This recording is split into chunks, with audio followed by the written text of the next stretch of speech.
When I heard that My Hero Academia was getting a spin-off show, I was pretty apathetic to the notion. Not because I hold any ill will or spite towards the series, I just simply fell off said series some time ago. But after hearing that this spin-off would ditch the school setting and delve into a totally unexplored area of the world, that being vigilantes, people who operate outside the world of registered heroes and take the law into their own hands, suffice to say, my interest was piqued. Then they released the opening for the show online, and I decided with an opening that good, I had to at least watch the first episode.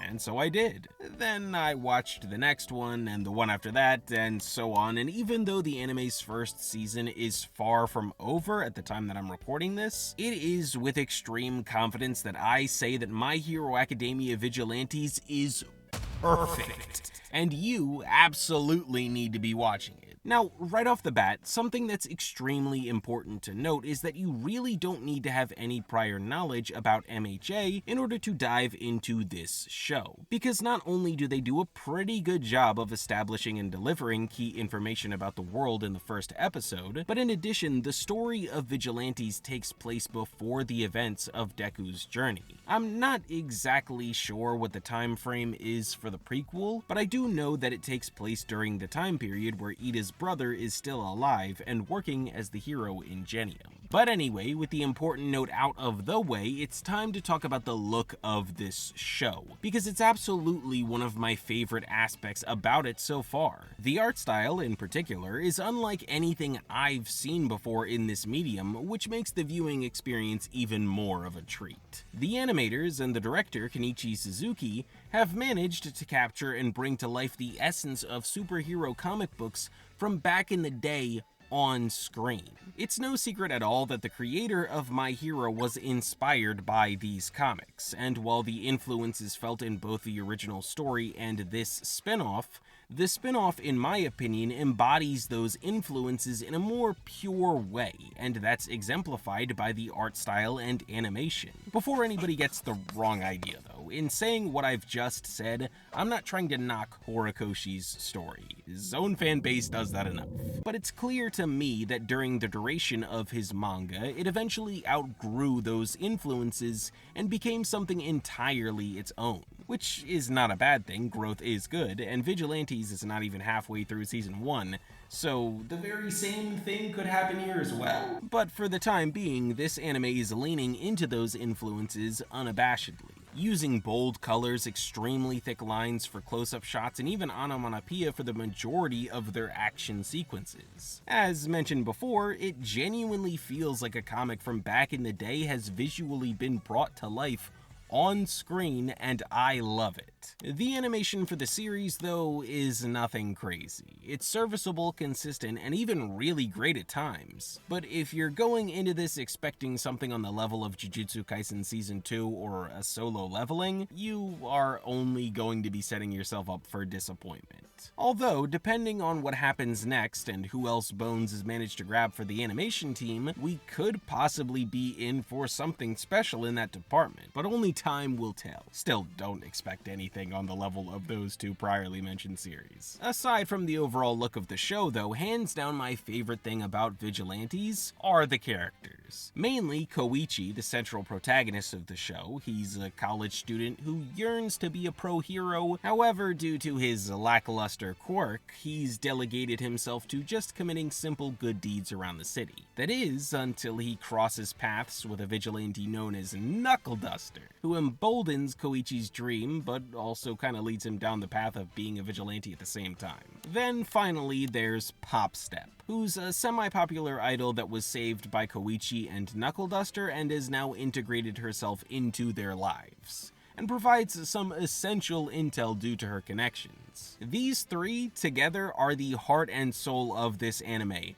and I am impressed by how incredibly well they work together. Their dynamic is fun, it's hilarious, and feels so genuine when it's being played out in these episodes. It also helps that the characters themselves are written in a way where their over-the-top nature never gets to a point that's unbearable. Koichi could have very easily ended up being a Deku clone, but thankfully, his age was taken into account when his personality was created. So while there may be some crossover between the two, because the starts of their journeys are similar, Deku was a child at the start, making him overly emotional and incredibly annoying at times. But Koichi is in college with a part-time job. He's far more mature and therefore a hell of a lot more palatable from the jump.